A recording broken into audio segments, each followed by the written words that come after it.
நான் இயற்கை விவசாயிங்க, செஞ்சிலிருந்து அருண் பாண்டியன். ஒரு வருத்தமான பதிவுங்க. விவசாயிகளுக்கு ஒரு ஊக்கமாக இருக்கணும்னு சொல்லி பதிவுகளை கொடுத்துட்ருக்கோம். மழை தொடர்ச்சியாக ஒரு வாரமாக பெஞ்சிட்டு இருக்கு. காய்களை எப்படியோ காப்பாற்றிட்டோம், ஆனால் கொடிகளை காப்பாற்ற முடியல. கால்நடைகளுக்கு அருமையான தீவனம், நம்ம ஆடு வளர்க்கலான்னு அது திட்டமிட்டிருந்தேன். கால்நடைகளுக்கு இந்த முறை தீவனத்தை விட்டுட்டோம், பறி கொடுத்துட்டேன். இயற்கையோடும் போராட வேண்டியிருக்கு, வெளியே விற்பனைக்காகவும் போராட வேண்டியிருக்கு, வீட்டுக்குள்ளேயும் போராட்டம் இருக்குது.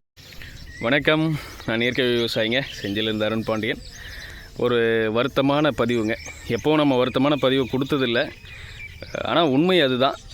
எப்போவுமே பாசிட்டிவான திங்கிங்கில் இருக்கணும், முன்மாதிரியாக இருக்கணும், விவசாயிகளுக்கு ஒரு ஊக்கமாக இருக்கணும்னு சொல்லி பதிவுகளை கொடுத்துட்ருப்போம். ஆனால் இந்த முறை ஒரு இயற்கை நமக்கு கொடுத்த வரம் கூடவே கூடுதலாகவும் வரம் கொடுத்தா எப்படி இருக்கும், தாங்காது இல்லையா? அந்த போல தான் மழை தொடர்ச்சியாக ஒரு வாரமாக பெஞ்சிட்டு இருக்குது. நிலக்கடலை அறுவடை பண்ணிகிட்ருக்குறோம். காய்களை எப்படியோ காப்பாற்றிட்டோம், ஆனால் கொடிகளை காப்பாற்ற முடியல. மழை தொடர்ச்சியாக ஒரு வாரமாக மழை வருது.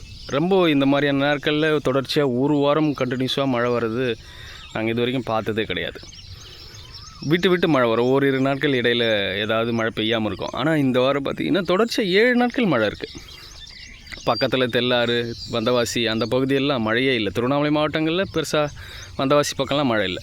ஏன் எங்கள் செஞ்சியிலேருந்து அந்த பக்கம் திண்டிவனம், விழுப்புரம் பக்கம்லாம் மழை கிடையாது. இங்கே தான் மழை இருக்குது. செஞ்சியிலேருந்து திருவண்ணாமலை ரோடு இந்த பகுதியில் தான் தொடர்ச்சியாக 7 நாட்கள் கண்டினியூஸாக மழை இருக்குது. கொடியை காப்பாற்ற முடியல.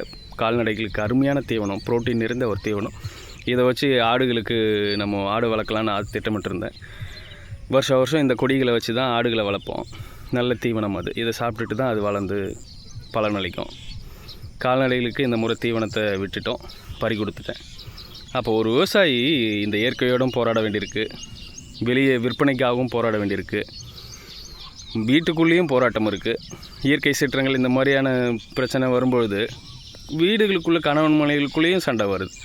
சரியாக நீங்கள் செய்யலை, நாங்கள் செய்யலை. அப்போ ஒரு விவசாயி நேரம் பார்க்காம, வெயில் பார்க்காம, மழை பார்க்காம, இரவு பகல் பார்க்காம துரிதமாக அந்த வேலையை, விவசாய வேலையை செஞ்சு முடிக்க வேண்டிய தேவை இருக்குது. கொஞ்ச நேரம் விட்டால் கூட இயற்கையால் ஏற்படக்கூடிய அந்த விளைவுகளில் நம்ம பாதிப்புக்கு ஆளாகிறோம். அது இதுவே சரியான உதாரணமாக இருக்கும். இந்த முறை ரொம்ப வருத்தமான ஒரு பதிவு.